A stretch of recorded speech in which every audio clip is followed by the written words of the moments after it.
I'm Judson Brewer. I'm the Director of Research at the Center for Mindfulness at UMass Medical School and an addiction psychiatrist, and I'm really excited about helping people change habits. I've been looking at my own habits for the last 20 years, and over the last 10 years with my research and working with my patients have developed a few ways to really help people in a very simple way change habits, and that's what we're going to do together today. We're going to do a couple of step process, so roll up your sleeves and let's get started.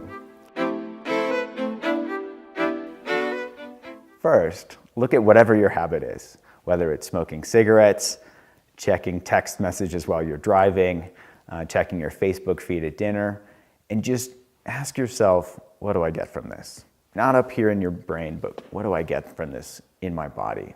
What's this reward? What am I getting from this? Why? Because we need to know what our rewards are before we can start to really change our habits. If we don't see clearly what we're actually getting from our behaviors, we're never going to change them. Here's an example. Somebody that I was helping quit smoking, she really started to pay attention to when she was smoking cigarettes, and she realized that they don't actually taste very good. And that helped her start to get disenchanted with that behavior, which gave her the motivation to actually change it.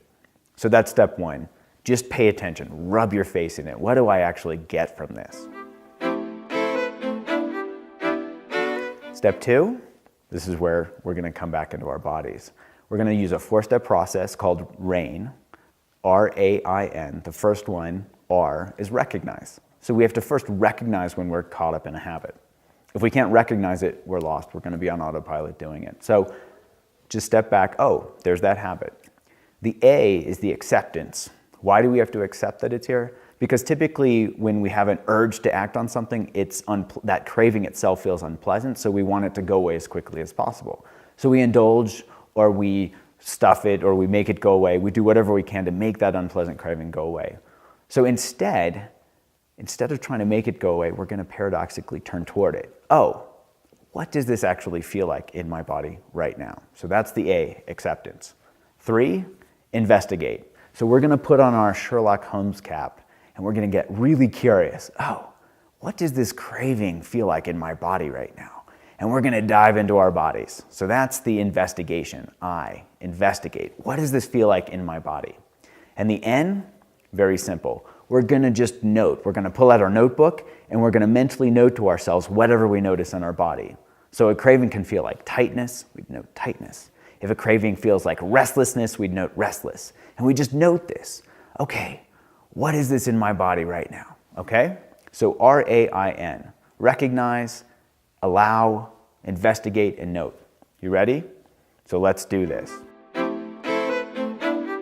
So just bring to mind the last time you had a real urge for whatever that was, whether it was chocolate or to check your Facebook feed when you know you weren't supposed to. And just bring that to mind. So we'll recognize, okay, here's this craving coming on.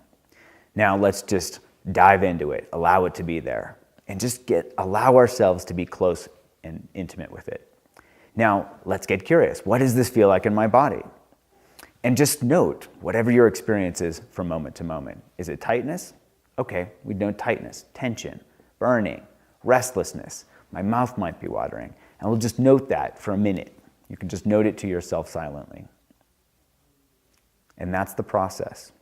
And what you can do is you can use this process anytime you have a craving to ride it out, whether it's a cigarette, a smartphone, or getting caught up in some crazy thought pattern. So now that you've got the steps, remember, each time you have a craving doesn't mean you have to indulge it. Instead, we can dive in and investigate what it feels like in our body. Each time we can do that, we can write out these cravings so that they have less of a pull on us, and we're less likely to get sucked into them. So see if you can play with this for a week or so and see how it changes your life.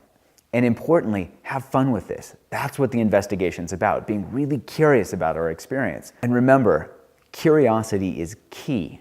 Bringing an attitude of curiosity to this practice helps us be light with it and really be able to dive in so that we can ride out these cravings rather than feeling like we have to ride them out. We have to force ourselves. So try this. See how it changes your life.